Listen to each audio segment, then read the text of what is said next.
Please take your seats quickly, ladies and gentlemen. Thank you. Hello, ladies and gentlemen. Welcome to Tennis Weekly with Joel, Kim and Chris. On today's Wimbledon Round 4 catch-up, sponsored by DownloadTennis.com. Djokovic overcomes her catch test. Swiatek survives match points. And Christopher Eubanks' dream run continues.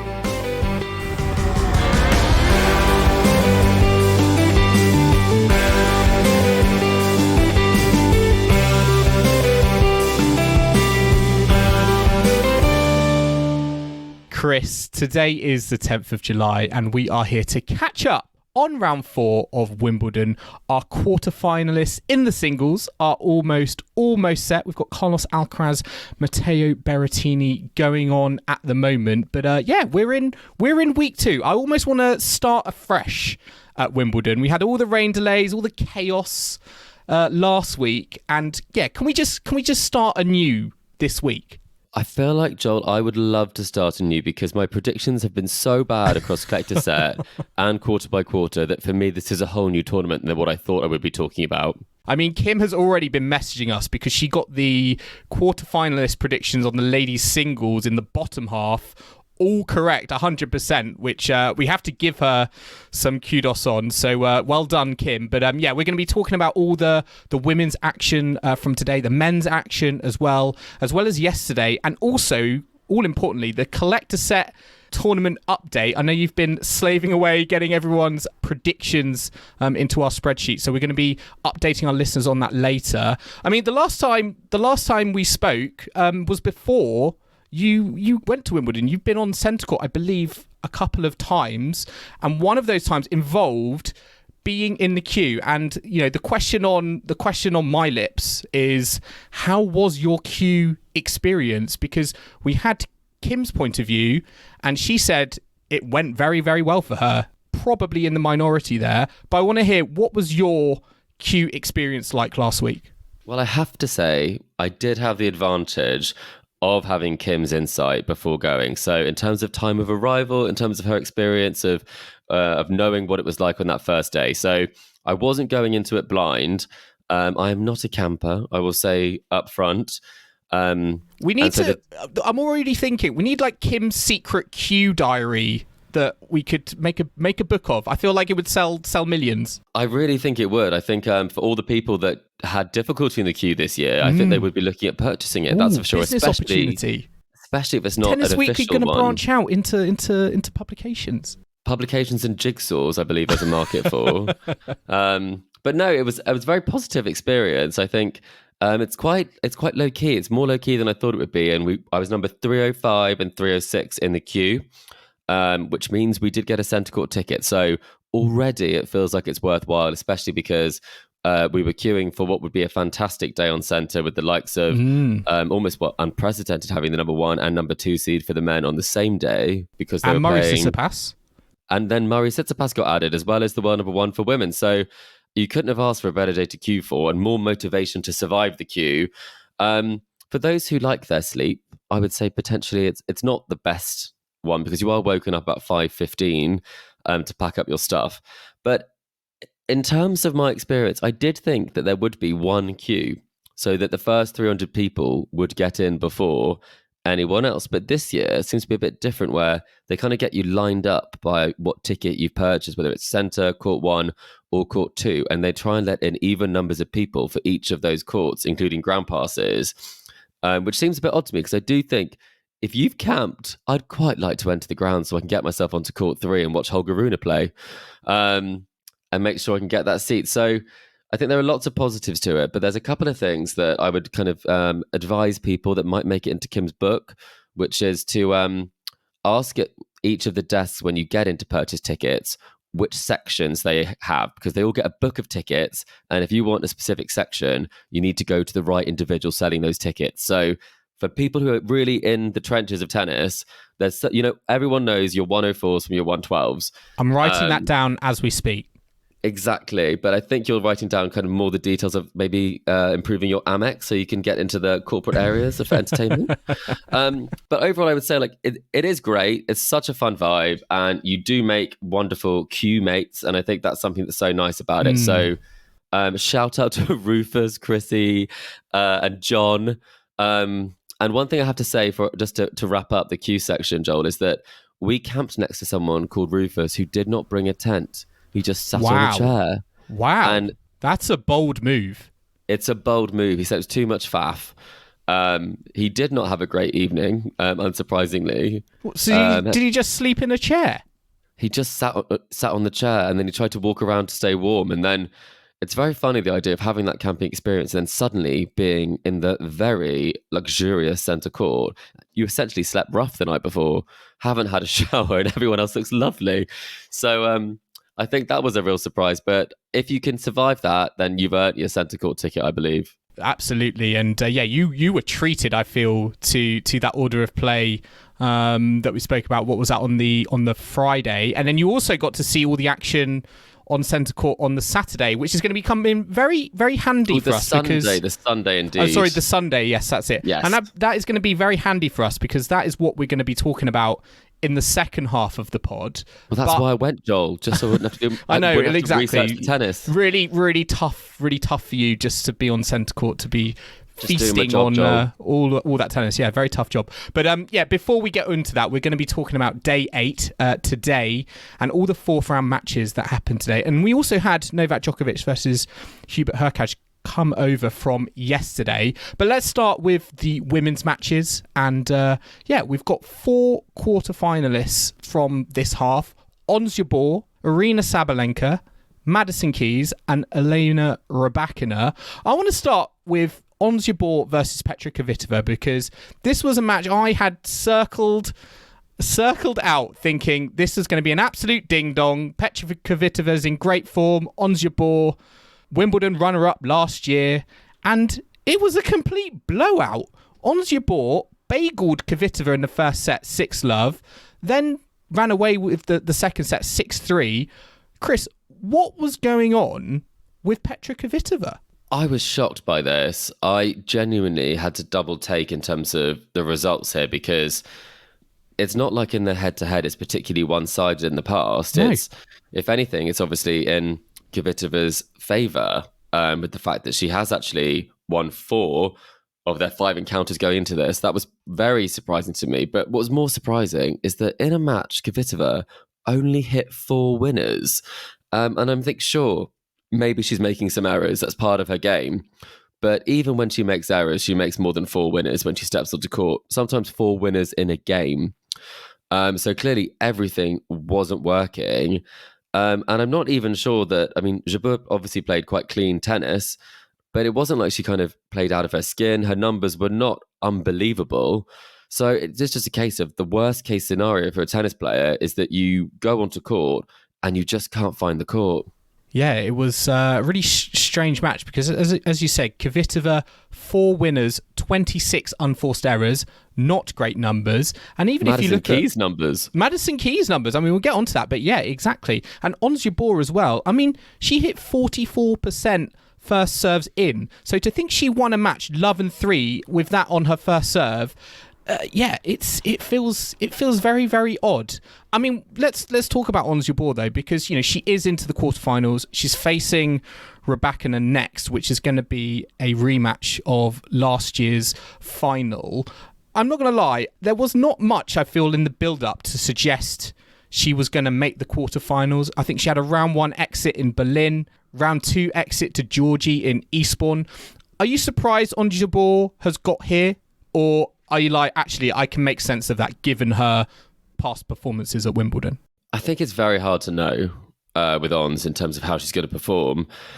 Even on kind of days when she is up, she can still lose a match sometimes. I've seen that before, and vice versa. She can be playing very badly, and all it takes is kind of 1 or 2 kind of shots and points to turn it around, and then suddenly kind of she gets an uplift from that. She does play with her heart on her sleeve, and how she's feeling is so important to that. But clearly she loves being at Wimbledon and she's played some inspired tennis. So it's one of those things where crazy things happen at Wimbledon and people either bring it or they kind of buckle under the pressure, I think. And clearly she's someone who, after that run last year, is really inspired to do something great despite not having the form coming in. And Kvitova, maybe it was the weight of a little bit of that expectation, because when you think about it, at this stage of her career, would you think that she would be one of the favourites for the title heading into her fourth round match? I think you probably wouldn't.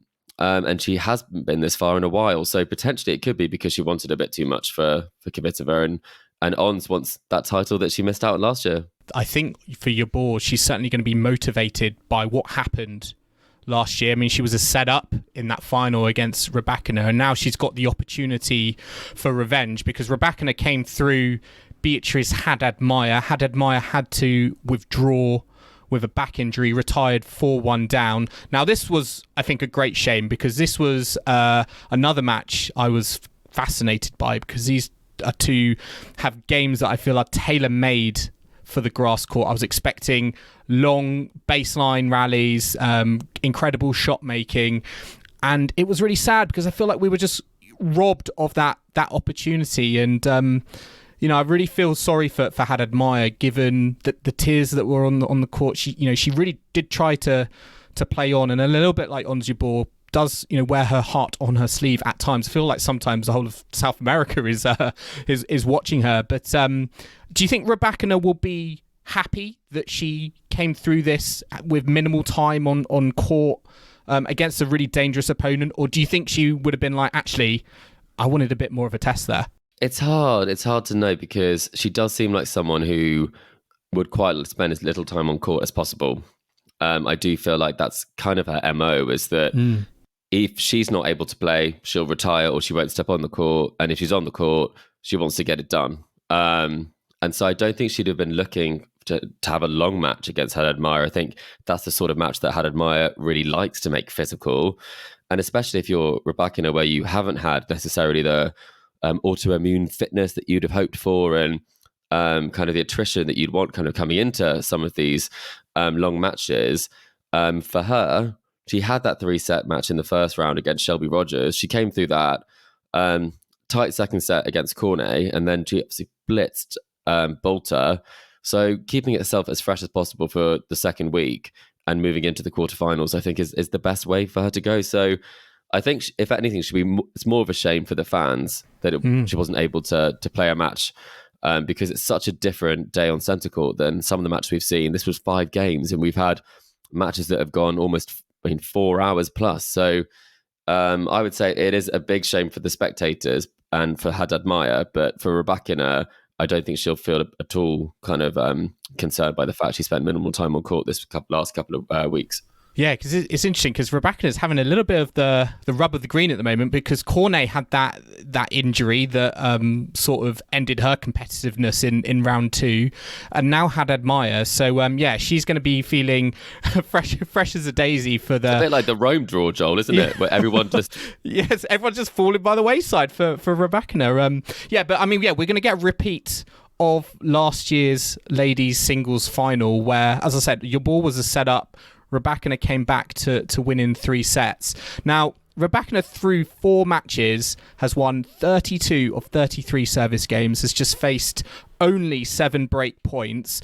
Can you make any sort of argument for Jabeur to get revenge, or do you think this is Rybakina's to lose? I think it's a hard one because coming into this, neither of them were kind of a known quantity. They hadn't been playing the tennis we saw them play earlier in the season or last year. In the case of Jabeur, obviously she's had some good results. I have got every prediction wrong so far, Joel, but with this one, I think it might be a little bit like last year's final, where Ons does have the game to make a player like Rybakina really struggle in terms of the variety, in terms of what she can do, in terms of throwing in drop shots, slices, lobs, different spins. And I think if she's able to put that together, I think she can weave a web that makes it very difficult for Rybakina. But at the same time, Rybakina can serve you off the court, and also she can blast a return. So it's going to be tricky because Rybakina has more in her game this year than she did last year. She's got much more volley experience. It's definitely been a focus of her training. So it's going to set itself up, and I'd love it to go to 3. But I do think, as you kind of said, that based on what we've seen in the last few slams and in some of the big tournaments, you'd have to think Rybakina would be your player to bet on. I think if I was in Jabeur's shoes, I would almost be a little bit disappointed in terms of how Kvitova played, because you'd think Kvitova would be a really good sort of first test or a test to get you ready for someone like a Rybakina in terms of how, they're both big hitters from the baseline, like to paint the lines with winners. And I think from Jabeur, she may even be a little bit frustrated that Kvitova didn't bring that more, because it maybe would have prepared her even better for this rematch with Rybakina. Yeah, completely. It's almost the perfect pre-match in terms of how they play, where at times it will be completely off your racket. It will be on your opponent's racket. And I guess in this case, the only thing that you can say is that if someone is not playing well, who is going for a lot of shots and is missing them, then making sure that you control your end of the court is just as important. And that is what Ons did today, when she played today. But I don't think we've seen a case where Rybakina has kind of just fallen apart, because she does play with more margin than Kvitova, and she does favour the cross courts rather than the down the line shots, which give you that extra bit of cover over the net. So I think it's going to be a difficult test. And I do think, given how little rhythm she probably got off the ball from Kvitova today, she might be spending a few more extra hours on the practice court to get some play ahead of that match. Well, another two big hitters that are through to the quarterfinals are Aryna Sabalenka and Madison Keys. I want to start with Madison Keys versus Mira Andreeva. There was a flashpoint that we're going to come on to in a minute, but Keys came through this 3-6, 7-6, 6-2. Quintessential Madison Keys fashion. She was 6-3, 4-1 down. Andreeva had a point, I think, for 5-1, and that was as good as it got. I think for Keys, it really turned on a moment of brilliance where I think she hit like a left-handed forehand winner cross court. How impressed have you been with Madison Keys? Back into a quarter-final for the first time at Wimbledon since 2015. Did you think this moment was going to ever come? I think many of us thought that after that incredible Australian Open that she played, where she reached the semi-finals and played some of the best tennis I've seen of anyone, I think, when she made Paula Badosa, who was really in form, look very, very ordinary. And she can do that, but we just haven't seen that from her. And so, again, this was kind of a textbook match from her, where she doesn't necessarily have the game or the B game. Or the consistency. And so when I watched that final of Eastbourne, even that, you think it's really hard for her to get over the line because she doesn't necessarily know she's going to make more shots than she'll miss. Very similar to Kvitova, but I do think the benefit of Madison Keys is that it is finer in terms of she'll hit a lot of unforced errors, but she does hit a lot of winners. And that obviously wasn't what happened for Kvitova. But with Keys, we've always said this, she has the big match game. She has massive serve. She hits well off both wings. She's a pretty good mover, and that's only kind of improved. But she just doesn't have that mental strength in those big moments, I don't think, and to really back herself. And she can get in her head, and she can get really frustrated and get her head down at moments. So I think in the Sabalenka match, it sets itself up for kind of the perfect match that she likes. She likes a hard ball. She likes sort of pace.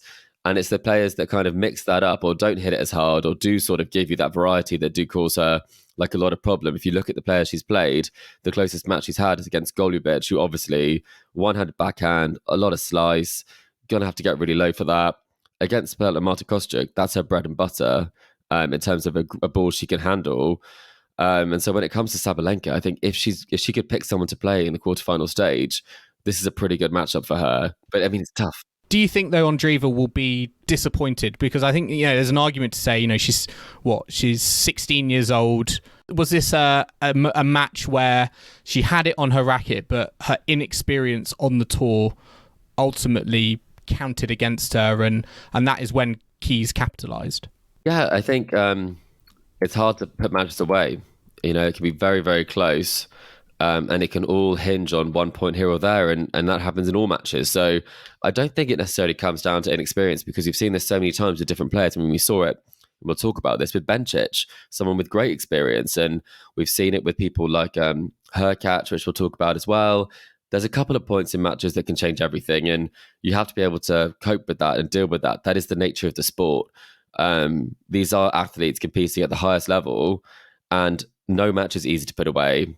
And people who do the best and have the champion's mentality, they are people who, even when they aren't playing that well, or even when they are in those tight moments, they do make other players beat them, as well as being aggressive and going for it. It's so hard to know like how to play some of those big points, because it is a balancing act. And obviously the best in the business at that is Novak Djokovic.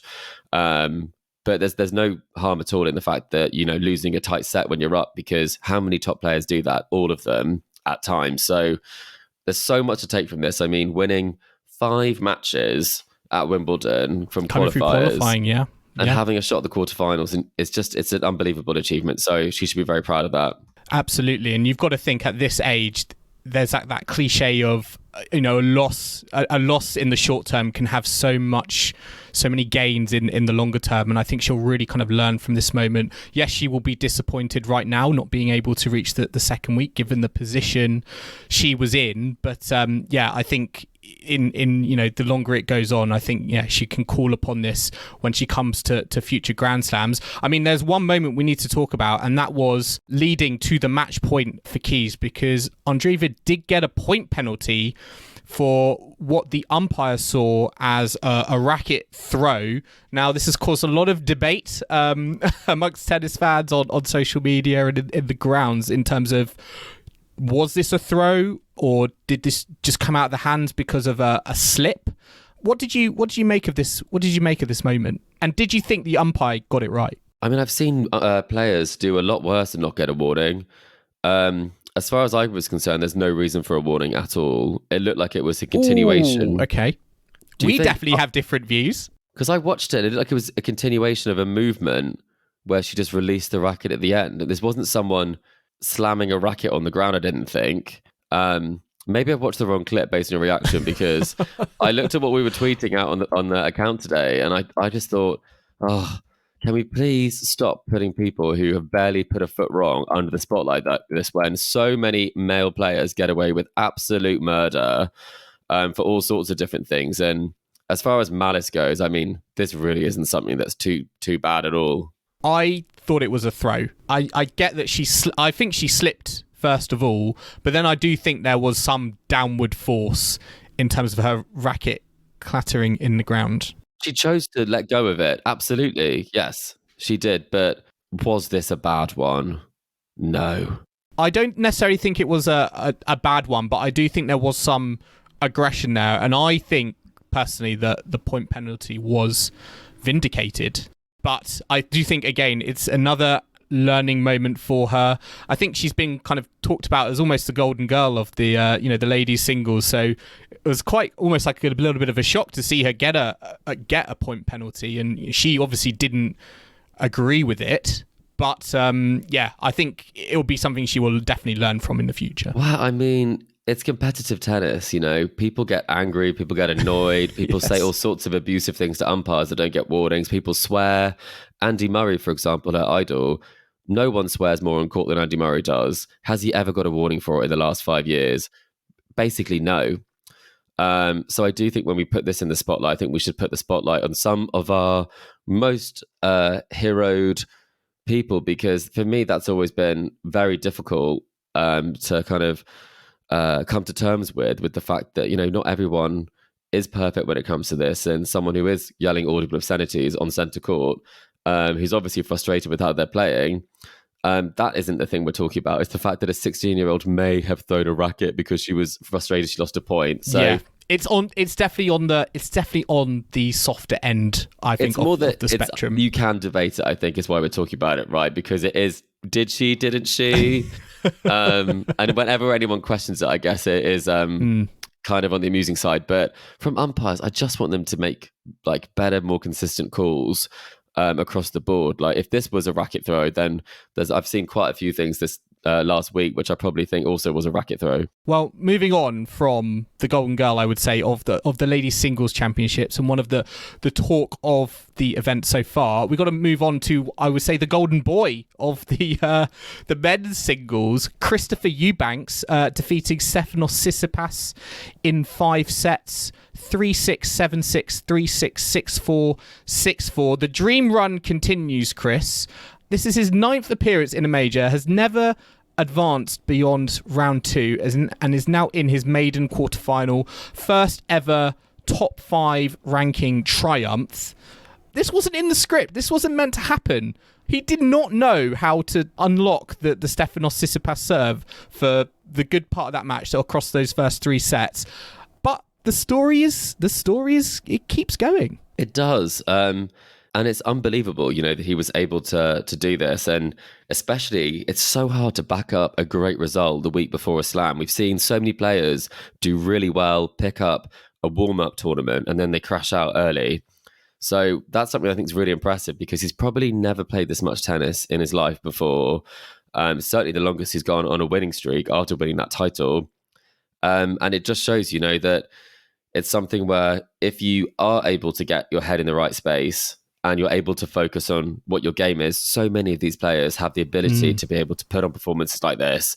And for him to be able to do the age of 27, only 9 appearances in a major, I mean, it's something where you would not think that this would be a matchup on paper where he'd be able to do this. It's so different when it's someone who's 20, who is up and coming, who has reached some further rounds at majors. So it's an insane story. I think it's something that he said. It's absolutely insane himself. And it does seem to be one of those things where no one would have picked it. And maybe the fact that people haven't had that much experience playing against him actually does favour him when it comes to playing against top players like Tsitsipas, who probably didn't know much about Eubanks' game before he took it to court and played him today. And I just love the energy he brings to the court. I think it's infectious. I think the fans love it. And it even though, these are big moments for his career, given where he was. He was commentating for Tennis Channel not that long ago. So to see him sort of take in these moments and not be fazed by them, I think that is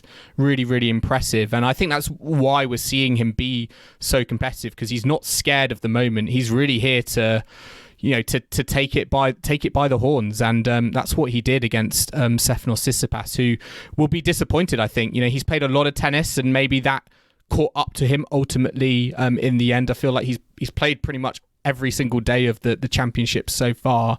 But yeah, this will certainly be a missed opportunity for him. Eubanks now has Daniil Medvedev, who came through Jiří Lehečka. Lehečka had to retire with an injury. Medvedev was leading 6-4, 6-2. Chris, very quickly on this, it was a little bit disappointing, I felt. It was a very competitive first set. And then all of a sudden, Lehečka, I think, got a blister on his foot, and it really restricted his movements. And from that moment on, the writing was on the wall. I think it was a case where he knew that his movement wasn't great, and he was obviously hitting pretty big. It is always a shame. It's such a shame, because when you see players at this stage and have these opportunities, you'd never want to have to retire from Wimbledon. And I think the same with Haddad Maia. Of all the tournaments, you're not going to retire unless it's absolutely necessary. And even though kind of Medvedev didn't necessarily think it looked like he was too restricted, you've got to take a Wimbledon retirement very seriously, because no one would want to do that. And it wasn't like he had anything to lose playing another set, because he had put on a decent showing and it looked like it probably wasn't going to go his way. But I guess it probably was because he knew he couldn't go 5 sets if he needed to win it, which I think is probably when he knew that was probably game over for him. And there's no point making it worse if you didn't need to. So that is a big shame. And it is always hard to know when to retire. But Daniil Medvedev does march on, and it does now mean he has reached the quarterfinals of all the Grand Slams. So I think that's a pretty decent achievement. I don't think he was too finally, Joel. I don't think he was too bothered by it when it was told to him post match. But I remember like a few years ago when we were all kind of salivating over that hard court streak that he had, and I think he had a little bit of like, is Daniil Medvedev a hard court specialist? But the fact that he has now reached the quarterfinals of all Grand Slams, I think it just shows that this season, I think he's shown, maybe French Open aside, but certainly in Rome, he's got a game that can show that he can win tournaments on all the court surfaces. Yeah, I think it's definitely a really positive thing. I think lots of us probably hadn't realised that he hadn't reached a quarterfinal at all of the slams. The only reason why I do know that is because we talked about it on the podcast that Berrettini was the first person. And I mucked up. Was it first person born in the 2000s, I said, yes. Or noughties, or I remember I got it wrong. But it's because Sinner was the person from his generation, from his decade, who did that first. So when you put into the context that Yannick Sinner has done that already, and that was coming up to, what was it, 6 months ago? He did it on Australia, maybe. It does feel like that this is kind of a bit of a non-news, because it might not be that it's his best surface. Same with the French Open, and that when he does sort of play in these matches, he's very much taking it a match at a time, a result at a time. And, he lost early at the French. You might go further at Wimbledon. You might not have a great US Open. I feel like it's across a career, it's surprising. But in terms of how his year's going, I think it probably is something that, from a slam performance side of things, a first round exit, you wouldn't expect to go out first round the next time. So he wasn't thrilled by it though, but no. Well, he was thrilled by playing on court one. He almost kind of pleaded to the tournament organisers to keep him on court one, because I think he said he's won all his matches there. He doesn't want to be on centre. So I'm like curious to finish to see matches, Joel. Right? You like to finish them. I'm fascinated to see if the tournament organisers will comply. I somehow don't think they will, but yeah, we'll have a look. I mean, another quarterfinal we have set up in the men's event is Carlos Alcaraz versus Holger Rune, which is going to be a very, very tasty encounter. Alcaraz coming through Berrettini in 4 sets. Rune also coming through in 4 sets against Dimitrov. Who impressed you more, Alcaraz against Berrettini or Rune against Dimitrov? Because Alcaraz Berrettini, I put it on our socials. I asked our listeners, was Berrettini the favourite going into that match? And it was very, very 50-50. Which is kind of surprising, because why would you bet against Carlos Alcaraz this year? I think given the fact he also won Queens and Berrettini has shown little to no form, I would have always said that Alcaraz was the famous favorite for this one. I know that you were in agreement with a certain Nick Kyrgios, who said that he called it after Berrettini took that first set. He did. And then, obviously, it did not go quite the same way.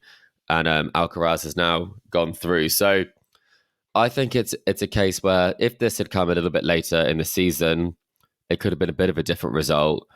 But for someone like Alcaraz, I think he's just so good at returning. And when I saw him play, when was it? On the Friday, when he was on centre court, it was unbelievably impressive what he was able to do. I think probably of performances that I've seen, it's in the top 2 in terms of what he was able to do on a grass court, because the variety, the lobs he hits at pinpoint and the hustle he has is unbelievable. It's such a complete game that he does have. So when it comes to a player like Berrettini, he does have those dips and those lapses, and his serve is very much that he has a fantastic serve, but has a big forehand. We've always talked about the backhand being a weakness, and Alcaraz is way too good not to exploit that, or to find a way to let that kind of come into the match more.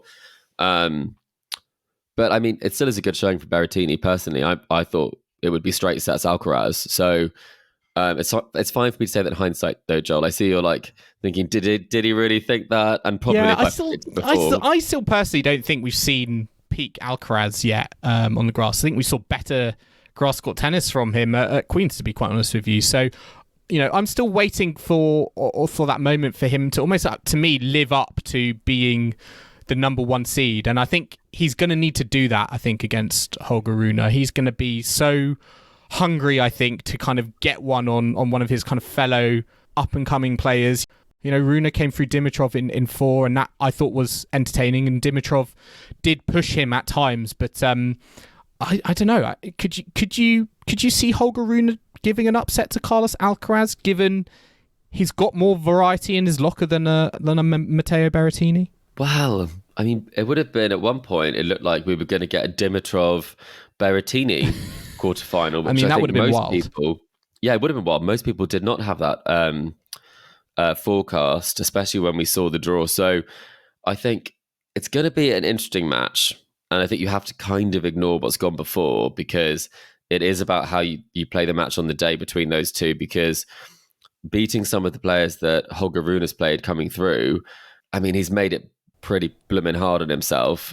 He's not kind of played his best tennis at all, but he hasn't been, on centre court. He's kind of been He's around going to the love grounds. it. He's going to love it. I think he will love it. Centre. And I think when you play against someone who's very much your peer, I do think it adds that extra element of competition and that extra element where we've seen Carlos literally buckle under the pressure in Paris, and he really will want to make sure that this isn't the same. But that actually adds even more pressure to it. So I think that Holger Rune has nothing to lose. And probably when it comes to expectation, I think he's just expecting himself to play better than he has done the rest of the tournament. But he should be pretty pleased he's made it to the quarterfinals, because the set that I saw him play before I headed over to centre court was very much not convincing. He was a bit of out of sorts in terms of his game, because when he puts it together, big serve, aggressive ground strokes, transitions well, you think, why can't he do that every point? And he just seems to be losing his way time and time again in some of these long matches. So Alcaraz the favourite, but I think this could be a match that goes the distance. It might be the case the winner will be the one who is able to perform at their best, because you could arguably say both players haven't done that just yet. But centre court quarterfinals with a semi-final on the line, that should provide. It's such an exciting matchp, and I think it's one that provide when you enough saw the motivation, draw, especially as you said, with the kind of peer versus peer aspect to it on a Grand Slam stage. Yeah, I think that is going to be a very fiery encounter.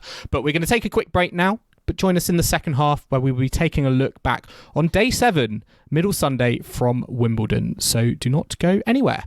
This episode is brought to you by NordVPN. NordVPN is a virtual private network, which means it protects your internet connection and privacy online. VPNs create an encrypted tunnel for your data, protecting your online identity by hiding your IP address. But what does this mean for our Tennis Weekly listeners? Well, we chose to partner with NordVPN because it will allow you to watch tennis wherever you are. With NordVPN, you can connect to servers around the world, so when you're looking to watch live tennis and get that pesky message, this stream is not available in your market, all you have to do is open NordVPN, click on a location, and you'll be connected in seconds. Personally, I've been using NordVPN for the last 2 years since I moved to Denmark, allowing me to still connect to my UK streaming services and watch all the tennis matches I need to in order to provide the best analysis I can every week on the podcast. So if you're looking to watch every court at Wimbledon, but you can't in your market, or you're on your summer holiday and want to keep up on all the action from SW19, then NordVPN has you covered.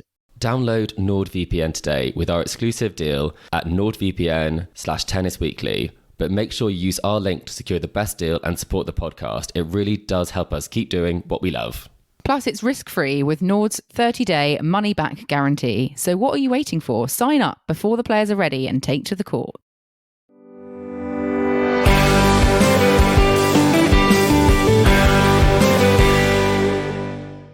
Welcome back to the Tennis Weekly podcast, sponsored by downloadtennis.com. And now we're going to move on to day 7, Chris. And you were there, centre court. You had a great order of play. And one of the matches, I actually think this is one of the matches of the tournament. Alexander Bublik versus Andrei Rublev. Rublev winning 7-5, 6-3, 6-7, 6-7, 6-4 in 3 hours and 17 minutes. What did you make of this match? Because to me, this was entertainment from the first point to the last. It was a great match. And I think when I saw the order of play, you just think this is, and this will be a bit controversial, but it is kind of the battle of someone who's very much on the gifted end of the talent spectrum versus the work hard grafting side of it.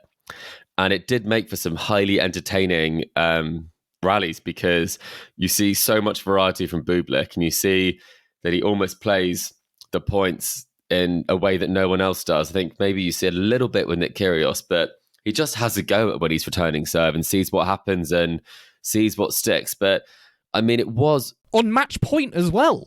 Yeah, exactly. I mean, that was crazy. The 135 mile an hour second serve. People were all holding their breaths when he had big points on that second serve, because he did do 2 double faults to end that first set. So although I would say it was highly entertaining, and like the longer it went, I think the better it got, because it did feel like for the first couple of sets that Bublik probably did kind of mentally wobble at certain times. And And from watching it, I actually didn't think that he was that interested in winning it, because he really wasn't making great decisions at key moments. And it was a bit like some of the Bublik we've seen where he hadn't got the results. And had it been a best of 3 set match, it would have been a straight sets loss. So I do feel like the format allowed him to kind of get himself back into it, to pick up an extra couple of sets, because I really think he could have won this. And I do think overall he did probably play the better tennis. Well, I was going to ask you that at the start of the 5th set, were you leaning towards Bublik winning it? Because Andrei Rublev at the French Open, was 2 sets up, and then lost, I think, to Sonigo in 5. And I was almost like, is deja vu happening to Andrei Rublev? And you don't necessarily think Bublik as someone who has it in them to come back from 2 sets to love down in a Grand Slam. But you felt like the momentum was with him. It was with him. I really do think that it was a fantastic comeback to get to the 5th set, but it's very hard to keep that momentum of chasing up. And I think that's something where he probably hasn't been in that situation too many times, where he's come from, 2 sets down, and that takes an awful lot of energy and a lot of focus in order to be able to kind of get yourself back into that situation. And he did have a bit of a mental lapse again to get broken. So it is a tricky one in terms of who you would think going to that 5th set. I was sat with my friend Elina, who thought there's no way that Rublev would wobble. And I was like, Bublik has this. So I was once again incorrect. Relatively, I feel like Rublev stayed pretty calm for a player who, was going through the same motions, he went through the, in his French Open match. So I was actually impressed with the maturity from that kind of, his temperament from that aspect. He was way more annoyed in the first couple of sets than he was in the sets he lost. I'm not really sure why that was, but I think he turned negative quite early. Maybe you just want to get out of his system. Maybe. I think that first set was so tight, and I do think that Bublik was playing the better tennis, that maybe he was frustrated that he wasn't able to make more of an impact, and then he got gifted the set at the end. But it was a great match, and I think you said it was one of the best matches of the tournament. I think that was kind of the theme of centre court for that day. I mean, just the final thing I want to talk about on this match was that winner, that miracle shot by Rublev towards the end of the match. What was it like experiencing that in the arena? Because Bublik let out this scream that was like, you think he's ended the point there with a double-handed backhand winner up the line. But Rublev with the dive, getting to the ball, and then steering it back in play to win the point. What did you make of that sequence? I think it was probably one of the best points I've ever seen live, because everyone threw everything at that point. And people were gasping because they couldn't believe how hard Bublik was going after the ball in that point. And for Rublev not only to get the ball back, but to also end up on the grass and manage to keep his balance and get that ball in. And I think he just said he just did everything he could. He was surprised as we were. So it was one of the best reactions I've ever seen from a centre court crowd, because they just loved this match, and that was probably the highlight of the whole match, because both of them were doing everything they could in that final set, and Rublev found something that was really magic, and he said he'd never be able to do it again when he spoke to Annabelle Croft. Yes. But we do love him. He's so humble, but I mean, it looked like he knew what he was doing, but he definitely lit up centre court that day. I mean, following that match, we had Iga Swiatek versus Belinda Bencic, which was equally, if not even more, dramatic, because Swiatek had to save match points to come through this. I am impressed that Swiatek even just came through this match. It was 6-7, 7-6, 6-3. How impressed were you with Swiatek? Did you think she was done and dusted when those match points happened? I did. I really did. I did not see it going to 3. Nerves of steel. Well, I think what was interesting about this match and from Iga was that she didn't she still had some of her mannerisms when she plays against someone who is hitting very like a big hitter, and she's maybe not playing her absolute best, like in the first set, for example, and then she kind of ends up losing those in straight sets because she gets quite stressed out, you feel like, because things aren't quite going her way. But it just felt like on those big points she just went for it. And it seems like maybe that's something she's doing with her like sports psychologist that she works very closely with. But she almost played some of her best tennis in the most clutch moments, because she did get broken back after going a break up in that second set. And it did look like when she'd went down, having been a break up, that maybe the writing was on the wall.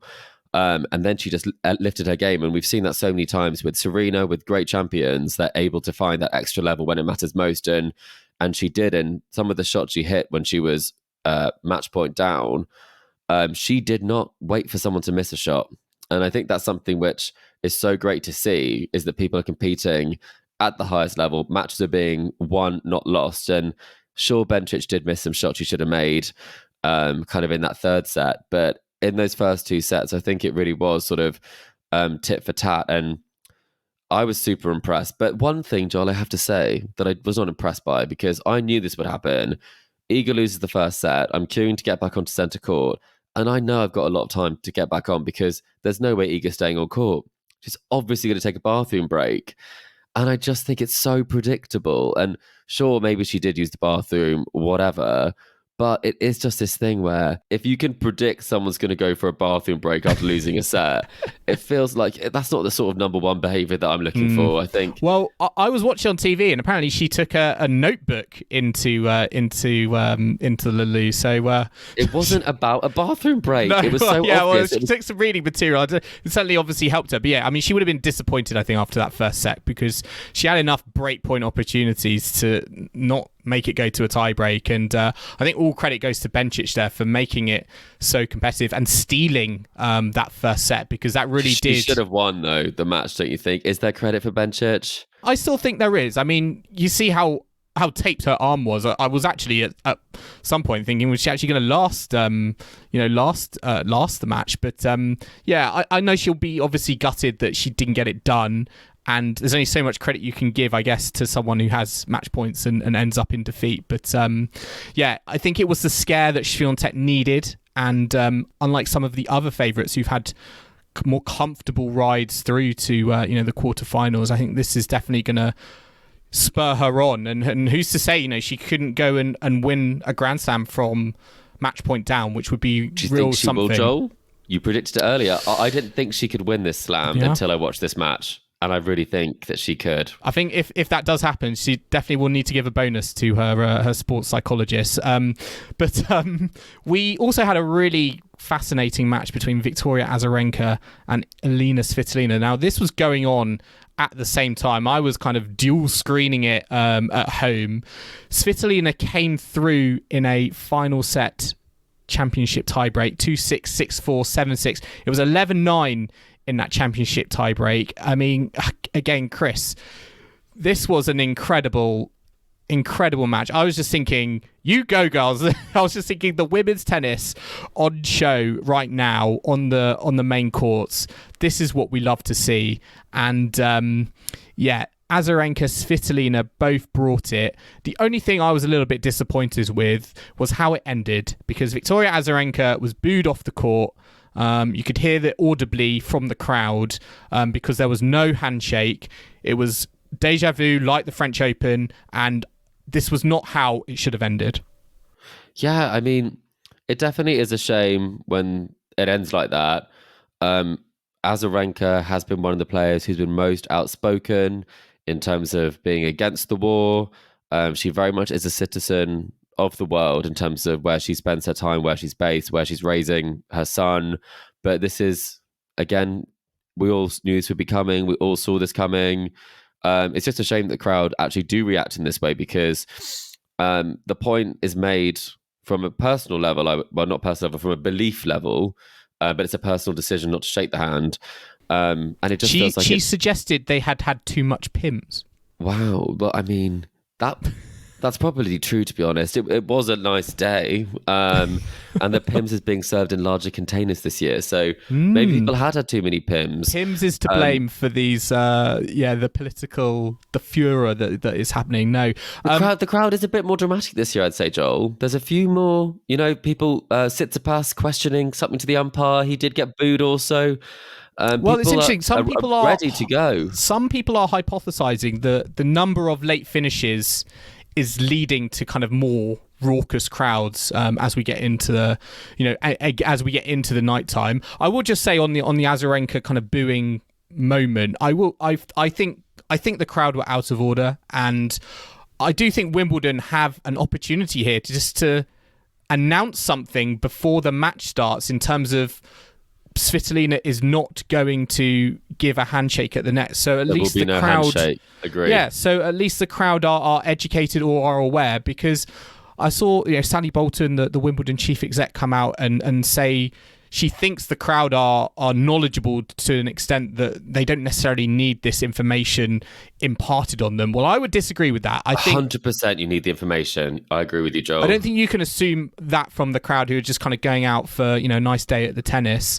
I think that context needs to be added, and I know Sabalenka has echoed those thoughts. So I really hope that Wimbledon do think about that more than just kind of be a bit dismissive, which is the impression I feel like I got from the Sally Bolton's response. But it's quite non-committal, I would say, Joel, isn't it? Of saying, "Oh, the fans know," but I think the fans would never boo someone in that situation. I think the fans don't know. If to be honest, they wouldn't know, because if they knew, then they would be fine with it. I assume. Whereas if they don't know, it's because they think someone is just refusing to shake someone's hand, which is all very odd at a Wimbledon match. So I agree with you. Say something up front. And everyone could just get on with it. Well, we are running out of time, but the one other match I want to put a big spotlight on is Novak Djokovic versus Hubert Hurkacz, which you saw the majority of on your centre court order of play. It finished today. Djokovic got the job done in 4 sets. He did drop a set. He won the first 2 tiebreaks. Now, before us going into recording, you actually said to me, Hubert Hurkacz should have won this. Do you genuinely believe that statement? Because I was wondering how much have you had to drink this evening? I stand by that fully, Joel. I will be potentially going to a pub after recording, but I'm not in any way intoxicated right now. I was there, and I also was not intoxicated. So I genuinely do think that from watching it. Okay, what's your argument? What's your argument that Hubert Hurkacz should have won that match? I've never seen a better serving display in real life ever. The numbers were crazy. 1-4-1 was one of the serves he hit. He also was hitting his spots, hitting lines left, right, and centre. He didn't even need to hit it that hard. He was serving so well. He was 6-3 up in the first set tiebreak. And he is, unfortunately, the nature of him is that he cracks under pressure. He cannot get a first serve in and make a good shot selection when he is... It does go wanting. His decision-making does go wanting at the most. It really does. He's a Davidovich Fokina in that sense, because that he never had missed a serve prior to that in that tiebreak. So first set, Hurkacz. Second set, in the tiebreak, he gets himself back into a positive situation. He does have another set point. He's playing some of the best tennis I've seen him play. Completely fluffs it again. So obviously you could say that Djokovic had the advantage at that moment. But I think had he won that first set, he'd have had a lot more belief in that second set tiebreak. And then obviously he did take a set and the restart. So for me, it was a case of what a missed opportunity from a player who was playing as well as they can play, and Djokovic actually not be able to do anything on return against him. It just seemed like, if you can't win tiebreaks, what are we doing? Yes. It was so hard for Djokovic to find a rhythm given how well Hubert Hurkacz was serving. I mean, he served 73% first serves in across the match, 81% of those he won. It was even more ridiculous in that set 1. To think Novak Djokovic won that set on a tiebreak despite Hubert Hurkacz serving 90% first serves in. Agreeing with me, Joel. So if he's serving 90-something% of first serves or winning 90% of first serves, he made some awful serving decisions when he was up in key moments in those tiebreaks. Djokovic has not lost a match on centre court in 10 years since that Andy Murray Wimbledon final, and he just finds a way to win regardless of the level that you are playing. I think to a similar degree, Jordan Thompson, he played a fantastic match, I think, against Novak Djokovic. Lost in straight sets. And I think the same can be said of Hubert Hurkacz. He did as much as he could humanly possibly do. Oh, I don't think so, because when it came down to a couple of service choices, he went middle of the box on a first serve because he wanted to make a first serve. I'm giving him the benefit of the doubt. But I will just add, though, I mean, this match did get carried over, and the schedule you saw had 3 matches that did not finish by the curfew. Now, there was no mitigation here. There was no rain delay, need for the roof to be closed by daylight, but we had 3 matches. They did not get complete. Where do you stand on this curfew situation? Because me and Kim spoke about it before. We think it needs to be brought forward. I feel like for me, this is the nail in the coffin. There were no mitigating factors, and we still didn't get the order of play done and dusted.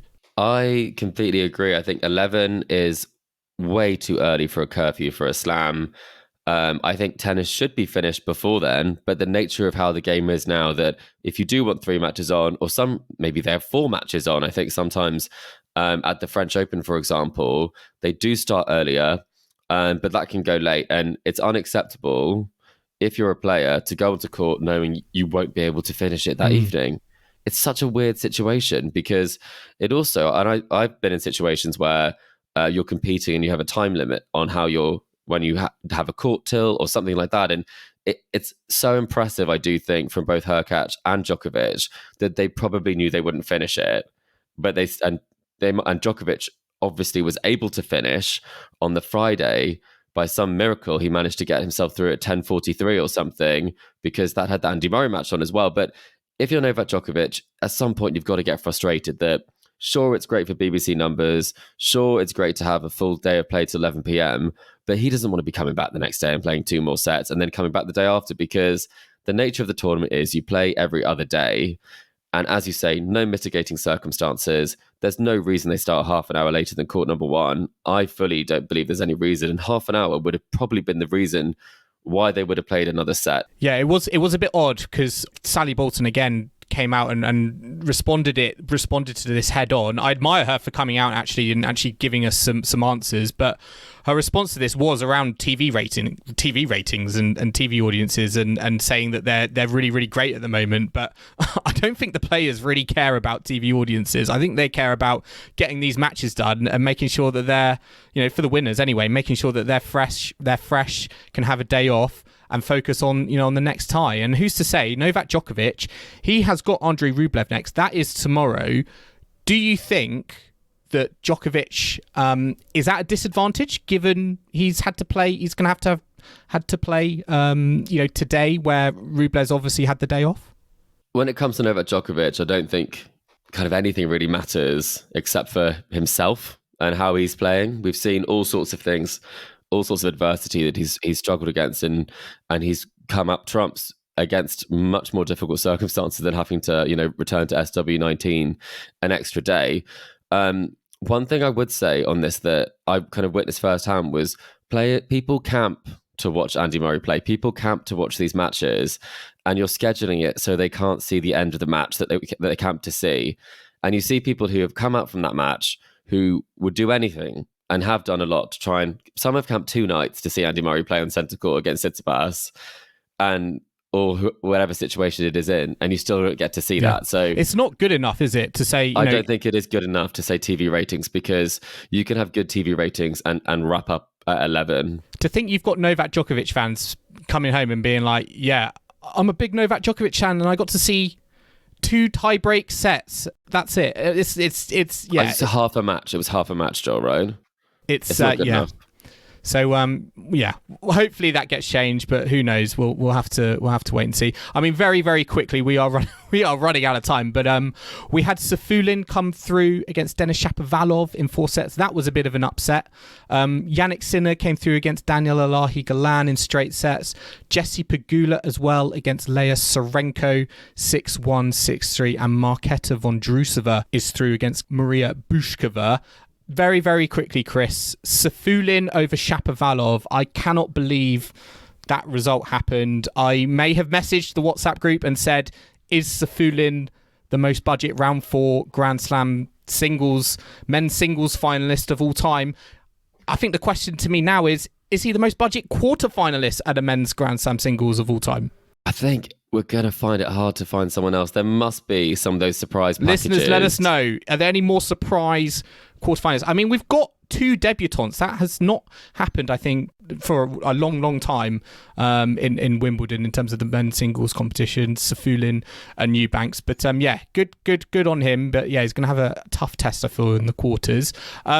Let's quickly talk collector set. Yes, indeed, Joel. I've been crunching the numbers behind the scenes, and I can tell you that finally we are doing a bit better collectively as the Tennis Weekly community, and we have got a number of players who have managed to get 2 predictions.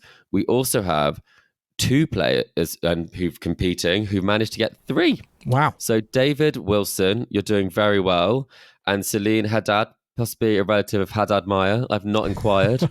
They have both got 3 right so far. Well done. And then, unfortunately, Joel, we have to, if she's still listening at this point, Kim, another shout out for your fantastic predictions. Oh, no. Kim's on 3 as well. Kim is also now on 3, given the Kvitova result. So there are 3 people who are currently in the race, but it could be that 3 is enough to make it to the tiebreak. Okay. So I'm hoping, in order for Kim not to win, that Iga does not make the final. So let's see how that goes. Okay, well, let's see. It's still all to play for. We've got day 9 tomorrow. Swiatek, Svitolina on centre court, then Rublev, Djokovic, and then number 1 we've got Jessie Pegula, Marketa Vondrousova, Yannick Sinner against Roman Safulin. Very, very quickly, Swiatek, Svitolina, what are you thinking? Swiatek's going to win that one. Straights? Straights. Okay. Rublev, Djokovic? Djokovic, of course. In 3? In 3, yeah. Pegula, Vondrousova? Ooh, I think Vondrousova's playing some great tennis. I think she's heading back to a semi. Oh, and Sinner Safulin, that's a straightforward one, right? Safulin, obviously. Well, there we go. I'm taking that as your predictions are so bad, the opposite is going to happen. Okay, right. yep. So that's what you're going for then. Exactly. Right, listeners, I hope you've enjoyed our latest episode of the Tennis Weekly podcast. Remember to subscribe to us to stay up to date on all the action still to come from Wimbledon in week 2. We're on Apple Podcasts, Spotify, and all major podcasting platforms out there. And if you like what you're hearing, then make sure to leave us a rating and review on Apple Podcasts or Spotify. You can also follow us on social media or email the show. We're on Facebook, Instagram, Twitter, YouTube, and TikTok at Tennis Weekly Pod. You can email the show, tennisweeklypod@gmail.com, or check out our website, tennisweekly.co.uk. And we will be back on Wednesday at Tennis Weekly HQ for our quarterfinals Wimbledon catch-up. So I hope you can join us for that. But in the meantime, it's goodbye from Chris. Goodbye. And it's goodbye from me. We'll see you again soon.